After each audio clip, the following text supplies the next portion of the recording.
Hello everyone, I'm Brian. Welcome back. Let's go ahead and get started. जटाटवीगलज्जलत्प्रवाहपावितस्थले गलेवलम्ब्यलम्बिताम्बुजङ्गतुङ्गमालिका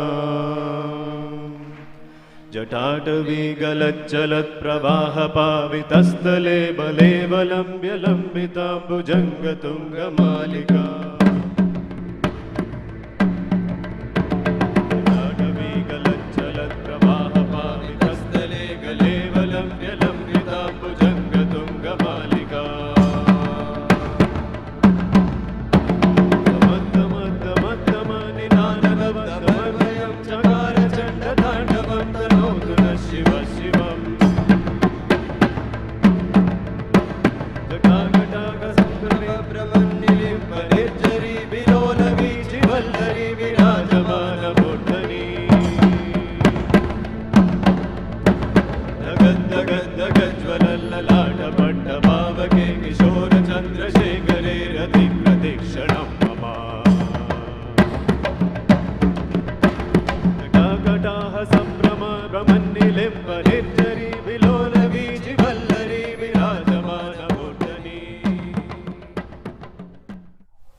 You like the hall?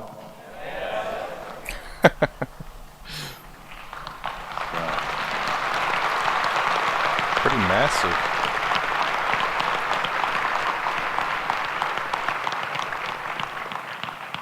I see it's already not enough. People are spilling out.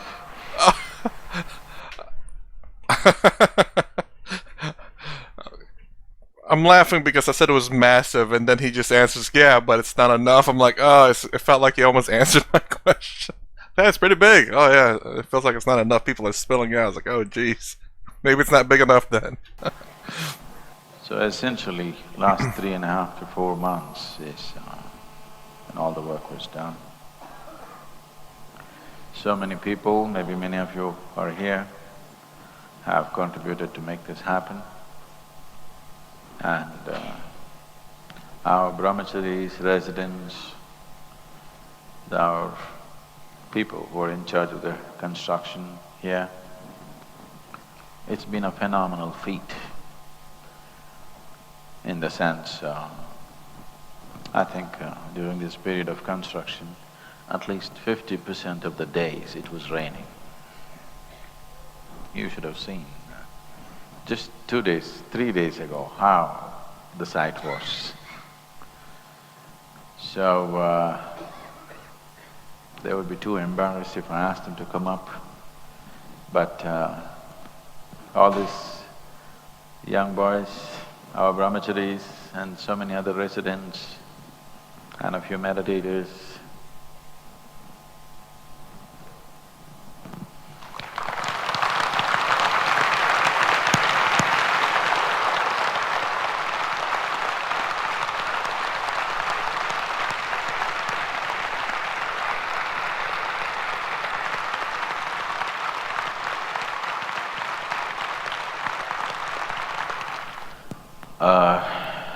he looks a little weird, I said.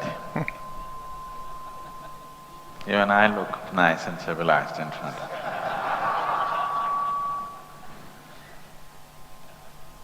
He is known to be weird. When Parvati insisted that she must marry him, or Sati insisted that he has to marry him, and he said, okay.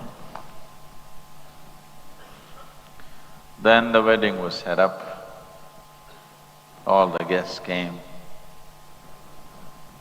people gathered,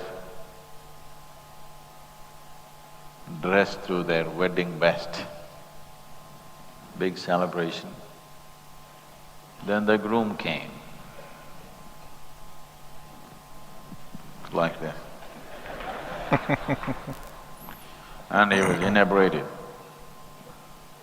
And he had friends who were like, you saw them.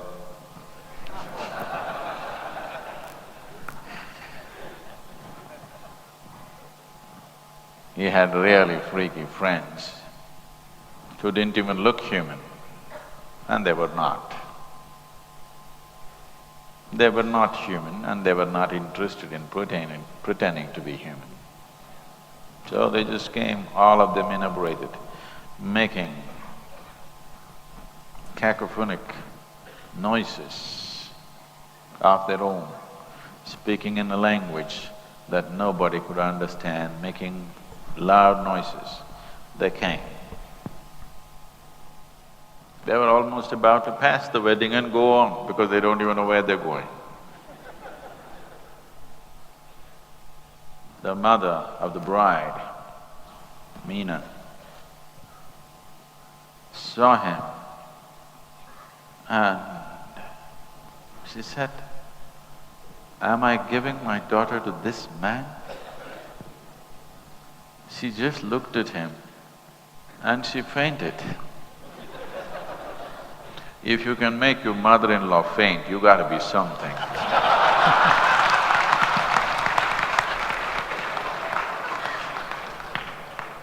You gotta be really something if you have to make your mother-in-law faint.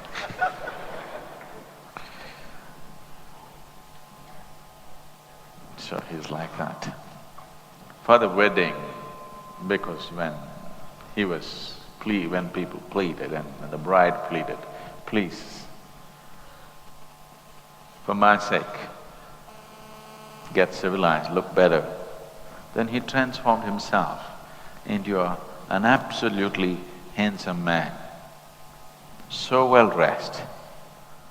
That form of him is known as the Sundaramurti. He became a fabulous man, absolutely handsome and civilized, just for the wedding.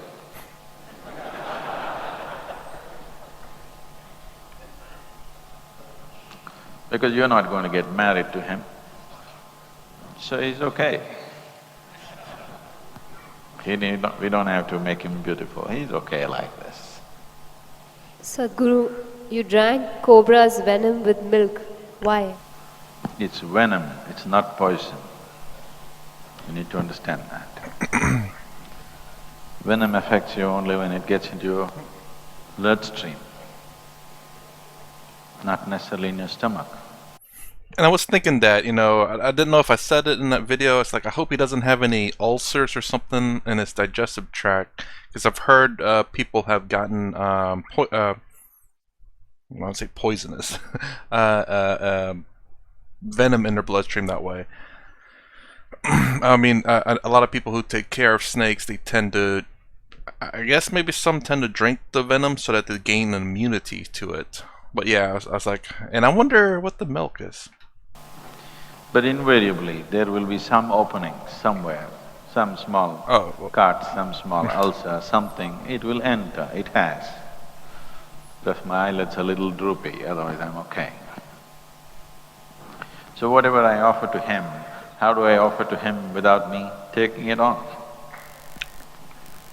Venom worked out very well for me a long time ago. Well, it took my life away, but it gave me something more precious than life. So venom did not work against me, venom worked for me, and it's continued to work for me.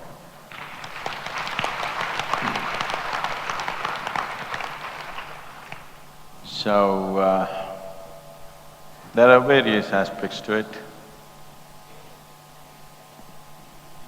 My only concern is, if I speak about this, people will understand it in bits and pieces and take those bits and pieces and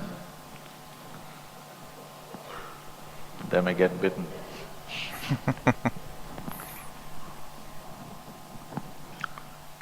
Venom in small doses is very intoxicating.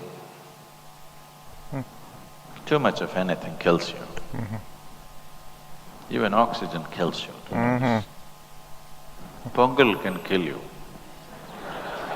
Too much pongal can kill you, believe me. Yes, it does. Probably pongal kills more people than cobra's venom. Yes, it does. Blood gets a little thick. Right now, if I try to climb a mountain, I may have a heart attack because blood is a little thicker than what it should be. But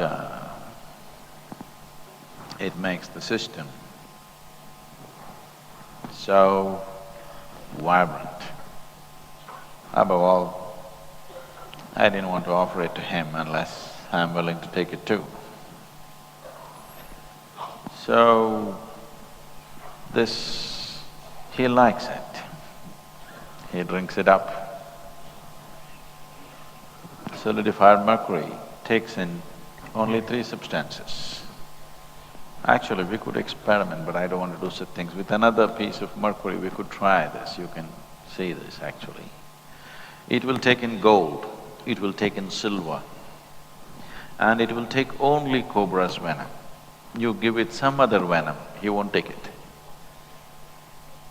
He's very choosy about it. He wants only that. These are only 3 substances that he will eat, nothing else he will touch. So that's not without reason, there is good reason for that. What about the milk? If you're made in a certain way, energy-wise, if you're in a certain way, if you're vibrant beyond a point, then the cobra's venom works in a completely different way on the system. You might have heard,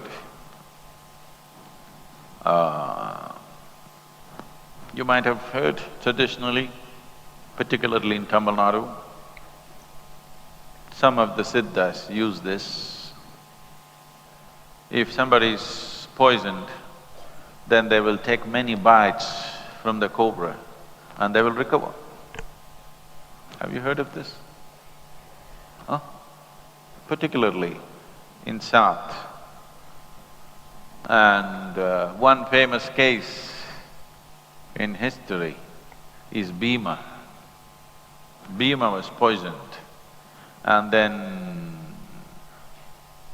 he was put in a river where snakes bit him repeatedly and he recovered from the poison that he had eaten. It can do many things to you. The reason why the symbolism of the snake, the raised hood upon Shiva's head, worn as an ornament. Shiva is generally described as Trinetra, that means one whose third eye has opened, which essentially means that he has reached the peak of perception. Everything that can be perceived is perceived by him. He is using snake as a symbolism to, in a way, the statement is that he is as perceptive as a snake. What is so perceptive about a snake? A snake in, let's say, Velangiri Mountains,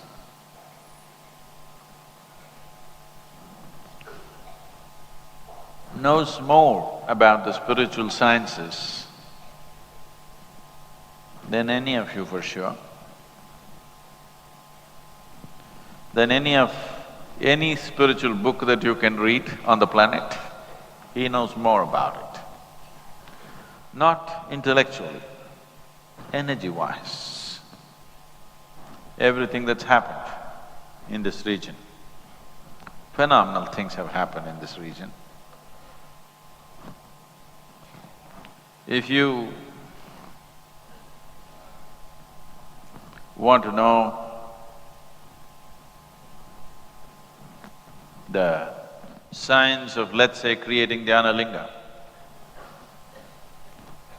they know energy-wise, not intellectually. If you can feel energy-wise and then being human, you can translate it into intellect. If you experience something, you are able to intellectualize and then articulate to whatever extent possible. That is essentially a human quality. but he simply knows it, energy-wise, by experience. If you have the necessary thing to just observe him, he will literally tell you almost anything that's happening upon this planet by the simple change in his behavior and how he handles himself. A snake is a very perceptive animal. You cannot call it an animal because it's above Shiva, not at his feet. He places it above himself, saying, "It is as good as me, right here, as good as me, not here." I could do wonderful things with snake venom to people. But today's world, if I attempt anything like that, even if the news spreads, if I gave you a drop of venom and even if you felt wonderful, and even if the meter said you're feeling great, no. This could it could be according to the criminal procedure code, it could be a crime. So we are living in a certain kind of world where there's no room for profoundness. A crime? Now, if you killed a person, that's one thing, but I mean, again, in the US, I know there are people out there who drinks snake venom just because they handle snakes, and they do, and scientifically speaking, at least from what I've understood, that they have developed immunity to the the venoms that they've drunk. I mean, it makes sense when you're handling those snakes, you want to try to develop immunity, and there are people out there who, you know, do it about the wrong way and they get really sick, or they have ulcers and it gets into their bloodstream and I think they die because maybe they take too much or something along those lines. But it was a crime? It's kind of weird.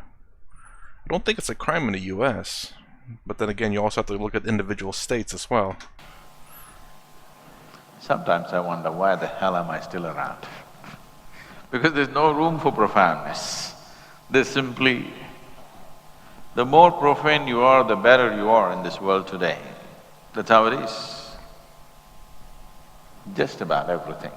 When people can even pride themselves that they have no attention span and they're very proud of it. They have a short attention span and they're very proud of it. I can't believe what's happening to humanity. I'm from another time. Man, I was wondering in the last video what year this was released, and it was in 2018. So so this happened in 2018 or maybe a little bit before, and I just could imagine, you know, if this Sadhguru comes in 2022 and the things that is going on in the world, I think his mind would be blown by how probably worse it's gotten.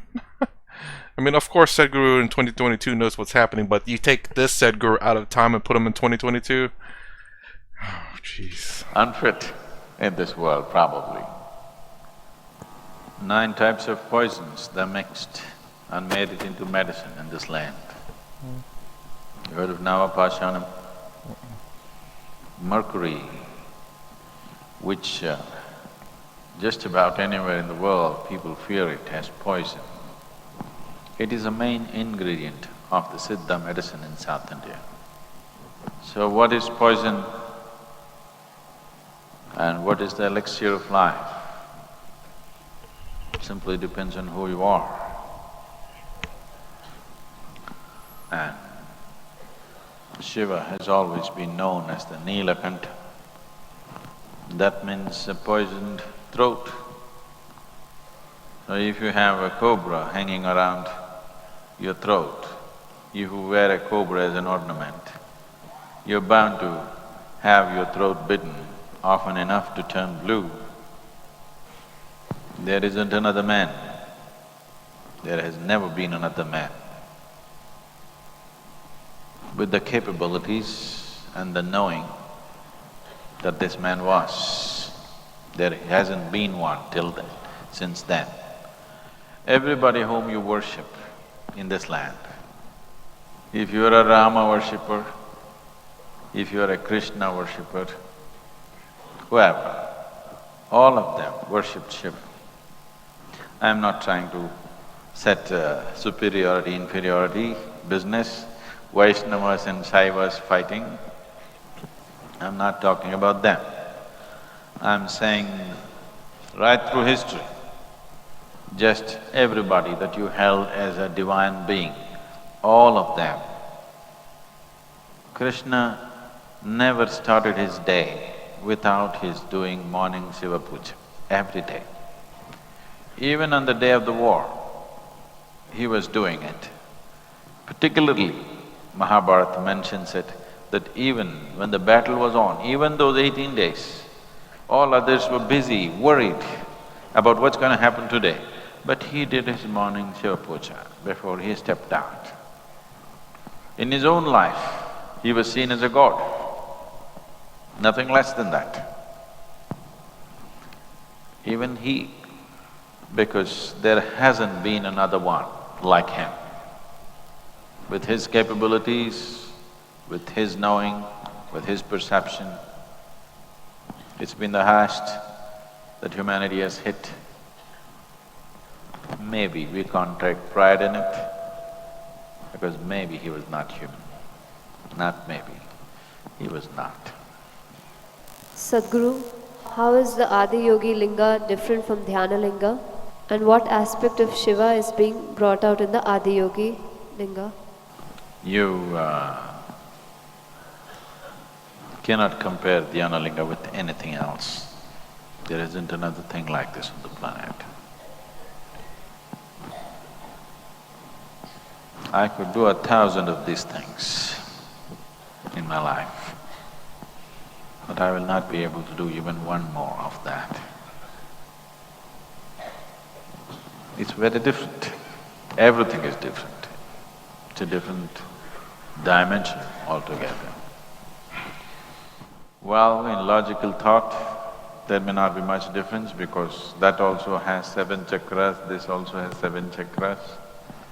Everybody has 7 chakras only. Adi Yogi also has only 7. So, it's not the same. If I go into the detail, how it's not the same. But let's come to this. Adi Yogi will do something very specific. You can hire him for a job. You can't hire him for anything. Be simply that. So this guy is more useful? Yes, if you look at it in a certain way, he's more useful. But if you go by usefulness of life, you will lose your life. You know, there's a beautiful situation in Mahabharata, I've spoken about this probably in the Bhavaspandanas, probably in Samyam. A time comes when everybody has to be on some side, either this side or that side of the battle. So when the time to choose comes, the Pandavas choose Krishna. Krishna puts up this thing, either you can have me or you can have my army, which is 10,000 strong. Duryodhana chooses the army, Pandavas choose Krishna. And beforehand Krishna says, I'm not going to fight, I'm just going to be there. So Pandava said, it doesn't matter. It doesn't matter what happens, we want you to be with us, that's all. Duryodhana thought, these guys have a history of being stupid. And this is it, this crowns it all. You're going into a battle, instead of picking up a 10,000 strong army, you pick up one man who is not willing to fight. This is the peak of stupidity. But that made all the difference.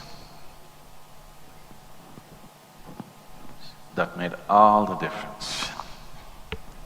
And that's how life is. For a specific purpose. He's been created for a specific purpose. He will serve that purpose wonderfully well. He is not been created for any specific purpose.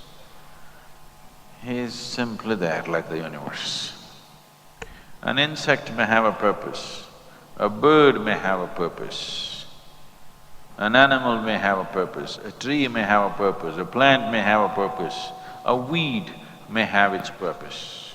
But the universe has no purpose and the Creator has no purpose. So you can choose an insect against the Creator because it's more useful. So I'm just saying, if you go with a certain logic of utility, you will miss the fundamentals. You will miss the ultimate nature of life.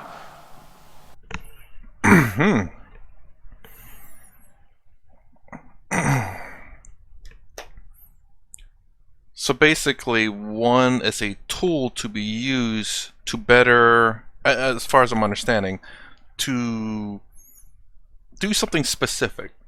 Again, like he's describing about the animals or the plants. Whereas the oh my gosh, I'm terrible with the names. The other one that he created first, I guess it was basically his ultimate guru's quest, his guru's quest in the past. I remember that video where he's talking about the gurus in the past could not create it, and he finally created it. And that one's more along the lines of it has no specific purpose. Kind of like in life, if you sit there and think about, I need to do this, I need to do that, I need to do this, what's the next thing I need to do? I need to do that one, that one, that one. Now I don't have anything to do. I'm wasting my life. I need to do something. Then you're missing the ultimate nature of life, which is to enjoy life. It's not necessarily to do anything specific, merely to enjoy it, whatever it may be. So that's what I'm understanding, basically. And I remember, and I read some of the comments in the very beginning. I didn't realize that was made out of mercury until someone in the comments said, and then all of a sudden Sadhguru actually explained that. And and that was Shiva. What else? I think that's all I can think of at the moment. There was something else I thought of, but I can't remember, so let's continue. So every time something comes up, don't compare it to Dhyanalinga.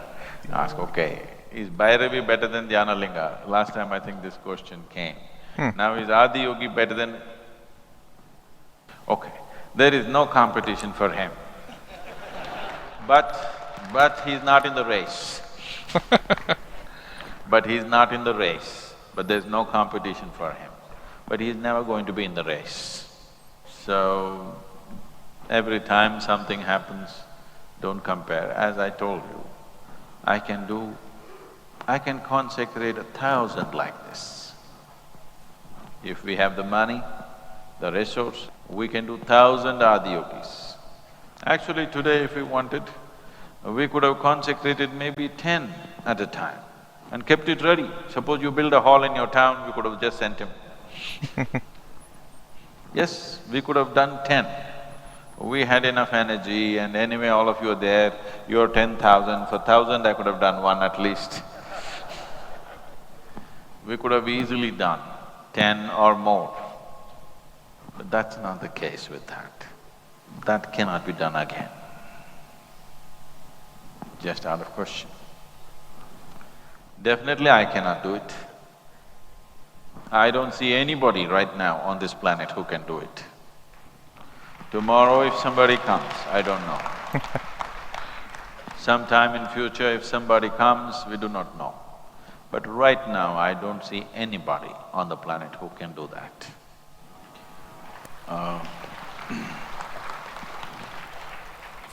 So I wish to… what should I tell you? I wish to congratulate you for having successfully consecrated Adiyogi Alayam, all of you.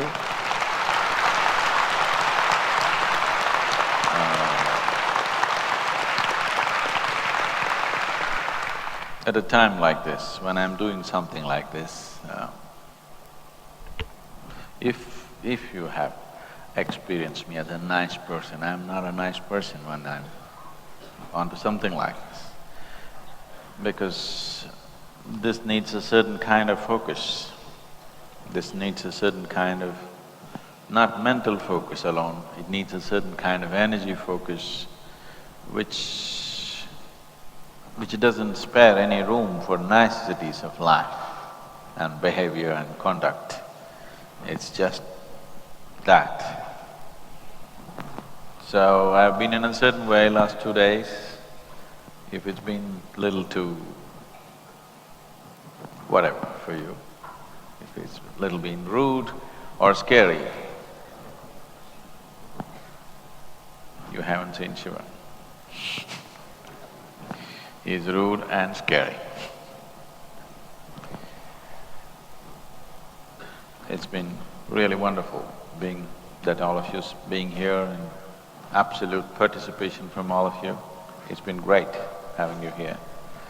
And these things should always be done only with small groups of people, individuals who have a certain intimacy with you. Otherwise, it's risky. I assumed this intimacy with all of you.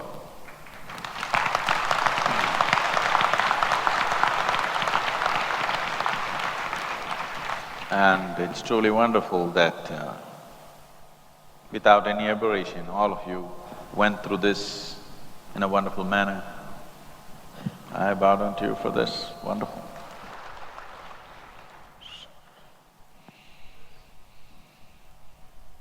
Yogishwaraya Mahadevaya Trayambakaya Tripurantakaya Trikagnikalaya Kalagni Rudraya Nilakantaya Mrityunjayaya Trikagnikalaya Kalagni Rudraya Nilakantaya Mrityunjayaya Sarveshwaraya Sadhashivaya Sarveshwaraya Sadhashivaya Sarveshwaraya Sadhashivaya Mahadevaya Namaha Mahadevaya Namaha Mahadevaya Namaha Mahadevaya Namaha. Adiyogi Alayam to come up straight in 6 months, and that too an architectural wonder at that, is truly amazing. 10,000 people sitting together in a hall, all in whites and chanting. That was amazing. I was not even almost aware that there were so many around me. I could just feel the flood of energy. When they cleared the hall, that's when I realized that the hall is that huge. I felt that I was seeped into it, and it was very intense. The whole space was just with this energy, blasting with this energy. He drank the venom and the milk. I felt my throat was choking at that point. It was like I personally drank the venom. Hey Shiva. Somehow it cranked up my intensity. It's almost magical because I didn't realize something like that was possible, but I witnessed it. I just felt like the Shiva was there. I just couldn't take it anymore after that. It just looked like he was there. Absolutely real and very tangible. Tears were flowing because I felt so happy being here. It's like a thunderbolt. In the Western world, we don't have anything, a place like this. How joyful I am from inside. And some unknown festival feeling is going inside. I'm in love with this place. Okay. So, a couple of things here. I don't know where he did that at. Clearly, it's not in the U.S. because that guy in the U.S. said there's nothing like that in the U.S. So I'm assuming it's somewhere in India. Have you guys visited it? And it seems like there was a particular name given to that, Alayam, I believe. Now, I'm wondering also if Sadhguru has consecrated any other one of those, and if they're given a different name, or are they all given the same name? And do they serve a specific purpose? I can't remember if he said anything about it serving a specific purpose.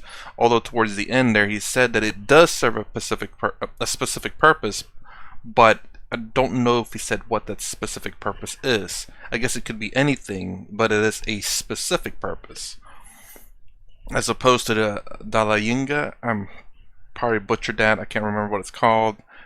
But that one serves, I believe, in a sense, serves no purpose. It's not like the one that he just consecrated here. It's like he explained the universe. And I think if I remember that one correctly, again, that was from the video I reacted from him, and it was something that his gurus have tried to create, but ultimately failed. I can't remember how many times. They tried so many times, and Sadhguru finally did it. I can't remember when, though. And this is the reason why, I guess, I've heard a lot of people say that Sadhguru has been reincarnated, I think, about 3 or 4 times. And this is, now he won't come back because his job is done now. He's fulfilled his guru's dream or wish, which was that thing he was talking about. Oh my gosh, Dalayinga? I am terrible at pronouncing these names. Or, yeah.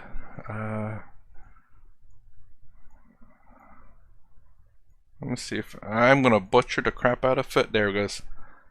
Dalanalinga. Dalanalinga. Let me see if where it is. Too much reference because you can. Oops.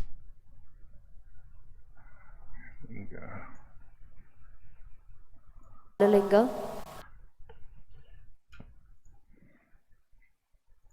Sadhguru, how is the Adi Yogi Linga different from Dhyana Linga? Dhyana Linga. Sadhguru. Dhyana Linga. Dhyana Linga. Okay. So yeah, have you visited this place? What is it like? Let me know in the comments. I wonder, has he consecrated any other ones like this in the world? I wonder if there's one in the Chattanooga place. I would love to go visit that place, honestly. I don't know when I'll ever get the chance. Hopefully, if I can get my life straight together, and have enough money to, I would hopefully love to go visit that place, especially when Sadhguru's over there. And maybe on a slow time of the year. I don't know if there's ever something like that. You know, when you go to like an amusement park or something like that, there's generally slow and busy times. I don't know if that's like that over in Chattanooga. I don't know if it's always busy, if there's a slow time. I'm just not much of a, like, obviously this makes sense to have a lot of people here. This is something that he does rarely, and you gotta take your chances whenever it happens, you know. 1,000 people or 100 people, you know, if it's gonna happen, it's happening, and you better be there. But I mean, it's kind of hard, I guess, to kind of take in the place if there's just a lot of people there. So that's the reason why I kind of like to go during slow times or whenever that may be. But yes, anyways, I don't know if I'm wondering again if there's one in Chattanooga, Tennessee. I would definitely go take a look at that, and hopefully I'll record it all and maybe post it on the YouTubes. Just my experience and going over there, and I don't know if and I'm sure you guys would probably like to see it, because I don't know if any of y'all went to Chattanooga, Tennessee to check it out or not. But yeah, plus it'd be nice to go out, just drive around and look. Anyways, talking too much already. So that's my reaction to The Power of Being. This was definitely interesting. Again, I do wonder if he's done that anywhere else. I wonder if he'll ever do it again, actually. He said he can do it like 1,000 times. But I just don't know if it's something that is necessary for him to do 1,000 times. I know he was just merely comparing the sheer fact of that, oh my god, Dhanalinga was very intensive, and I think everything had to line up so perfectly for that one. And the way he was describing it was just very near impossible compared to this one. So anyways, that's my reaction to this. If you like my content, please consider subscribing, thumbs up, thumbs down below. Thanks for watching. I'll see you in the next vid.